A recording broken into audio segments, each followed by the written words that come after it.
Hello दोस्तों, मैं कंवल आप सबका स्वागत करता हूं आज के हिस्ट्री के प्रीमिक्स में। आज हम एंशिएंट इंडिया से जुड़े हुए 5 क्वेश्चंस को देखेंगे। ये कुछ क्वेश्चंस पीवाईक्यू हैं और उसके थ्रू आप अपनी प्रिपरेशन को भी टेस्ट कर सकते हैं। तो ये सबसे पहले 5 क्वेश्चंस को देख लेते हैं और आप साथ साथ में अपने एंड के ऊपर इनको अटैम्प्ट भी कर सकते हैं।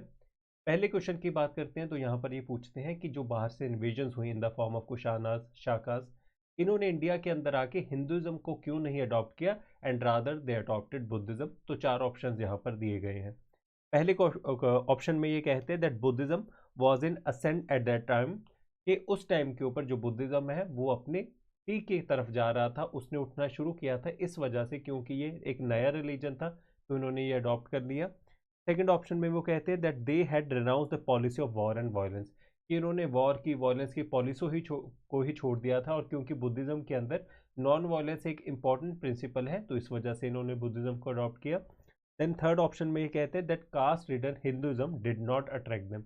आपको पता होगा कि उस टाइम के ऊपर पोस्ट वैदिक एज के बाद वर्ण सिस्टम बहुत पुख्ता हो चुका था, कास्ट हायरार्की बहुत ज़्यादा बन चुकी थी और इसी के चक्कर में कि क्योंकि हिंदुज्म कास्ट रिडन था उस टाइम के अंदर तो इस वजह से इन्होंने उसको नहीं ज्वाइन किया। एंड फोर्थ ऑप्शन कहता है that Buddhism provided easier access to Indian society, कि इनको लगा कि अगर हम बुद्धिज्म को अडॉप्ट करेंगे तो इंडियन सोसाइटी के अंदर घुलना मिलना काफ़ी ज़्यादा आसान रह जाएगा। तो 4 ऑप्शंस आपके सामने हैं, please mark your right option. तो उसके बाद अगर हम क्वेश्चन की बात करें तो सेकंड क्वेश्चन यहाँ पर पूछते हैं कि 4 एसोसिएशंस दी हुई हैं, उनमें से आपने बताना है कि कौन सी एसोसिएशन एशियंट इंडिया के अंदर it was a corporation of merchants, कि मर्चेंट्स की एसोसिएशन कौन सी थी। तो 4 बॉडीज कौन कौन सी हैं, सबसे पहले चतुर्वेदी मंगलम, बी परिषद, सी अष्ट दिग्गजा एंड फोर्थ नंबर पे मणिग्रामा। तो बताइए कि मर्चेंट्स की कॉरपोरेशन कौन सी है। थर्ड क्वेश्चन है कॉइन्स के बारे में। यहाँ पर पूछा जा रहा है कि गुप्ता टाइम पीरियड के दौरान इनमें से किस सिक्के को एज अ सिल्वर कॉइन कहा जाता था। तो 4 सिक्कों के नाम दिए गए हैं जो कि अपने अपने टाइम के अलग अलग तरह के सिक्के रिप्रेजेंट करते हैं। आपने बताना है कि गुप्ता टाइम पीरियड के दौरान सिल्वर के सिक्कों को क्या कहा जाता था। तो ए ऑप्शन है रुपाका, बी कृष्णपना, सी दिनारा एंड फोर्थ नंबर पे आपके पास है पना। फोर्थ क्वेश्चन की बात करते हैं तो यहाँ पर ये पूछते हैं कि अगर हम महायान बुद्धिज्म की बात करें तो यहाँ पर जो हमारे पास बोधिसत्व है अवलोकितेश्वर, उनको और किस नाम से जाना जाता है। 4 नाम आपको दिए गए हैं, A Vajrapani, B Manjushri, C Padmapani and चौथे नंबर पे हमारे पास है मैत्रेय। लास्ट जो हमारा प्रीमिक्स हुआ था वहाँ पर बुद्धिज्म जैनिज्म स्पेशल था, वहाँ पर भी मैंने आपको ये चीज़ करवाई थी, मैं आशा करता हूँ कि आपने वहाँ पर करी होगी। तो ये है क्रोनोलॉजी का क्वेश्चन। 4 अलग अलग टाइम पीरियड्स में से आपको 4 अलग अलग चीज़ें दी गई हैं और क्रोनोलॉजी के हिसाब से एशियन इंडिया के हिसाब से आपने इनको सबसे पहले से सबसे लास्ट के टाइम के ऊपर लगाना है।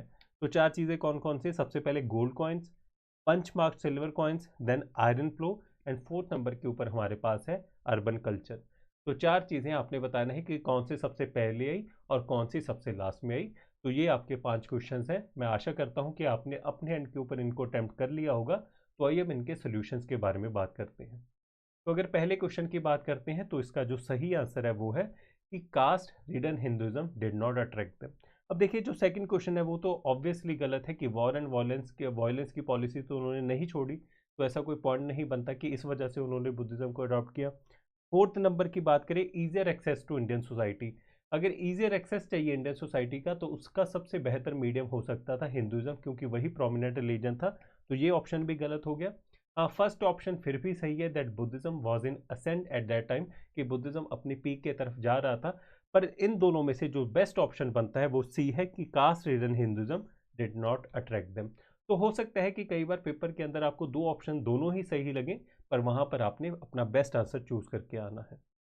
उसके बाद सेकंड क्वेश्चन के ऊपर चलते हैं कि कॉरपोरेशन ऑफ मर्चेंट्स की अगर हम बात करें तो उसमें से किसको कॉरपोरेशन ऑफ मर्चेंट्स कहा जाता था। तो इसका जो सही आंसर है वो है डी मनीग्रामा।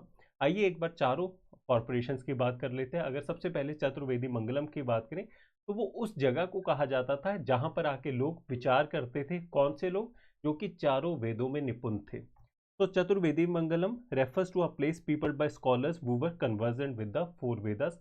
उसके अलावा मनीग्रामा की बात करते तो ये मैंने आपको बता दिया कि उस टाइम पीरियड के दौरान अगर हम बात करें कॉरपोरेशन ऑफ मर्चेंट्स को कहा जाता था। अष्टदिग्गजास, जैसे कि आपको अपने नाम से ही पता लग रहा है कि 8 ऐसे विद्वान, 8 स्कॉलर्स और तेलुगु स्कॉलर्स ऑफ पोएट्स को ये कहा जाता था in the court of emperor Krishna देवराया। तो काफ़ी फेमस है, आपको ये पता होगा। 4th नंबर के ऊपर हमारे पास है परिषद। तो ये बहुत बेसिक शब्द है परिषद, आपको पता होगा कि असेंबली, जनरल असेंबली को कहा जाता है। तो इसका जो सही आंसर है वो है मनीग्रामा। 3rd क्वेश्चन के ऊपर चलते हैं कि सिल्वर कॉइन किसको कहा जाता है। तो यहाँ पर देखिए जो दिनारा है वो गोल्ड कॉइन्स को कहा जाता है, ये आपने पक्का से पढ़ा होगा। तो यहाँ पर आप इसको ओमिट कर सकते थे।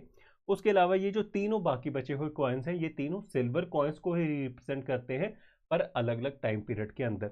यहाँ पर जो सही आंसर है वो है रुपका, जो कि ए आंसर है हमारा। उसके अलावा दिनारा, सॉरी, कृष्णपाना और पना एक है एशियंट इंडिया के अंदर, हम वैदिक सोसाइटी की बात करें, और दूसरा है मॉडर्न टाइम्स के दौरान, जो कि सिल्वर कॉइन्स को रिप्रेजेंट करते थे।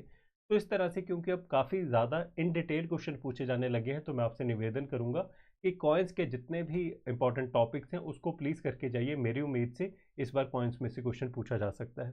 तो रुपका की बात करते हैं, तो यहाँ पर गुप्ता टाइम पीरियड के दौरान सिल्वर के कॉइन्स को रुपका नाम दिया गया था, एंड सेम वेज गोल्ड के कॉइन्स को दिनारस कहा गया था। उसके बाद अगर हम बात करें कशपाना की, तो 6th सेंचुरी बीसी के आसपास, उस टाइम पीरियड के आसपास, अगर हम पोस्ट वैदिक सोसाइटी की बात करें तो उस टाइम के आसपास ये सारा जो हमारे यहाँ पर सिल्वर कॉइन्स बनते थे तो उनको एक जेनरिक नाम दिया गया था कशपाना।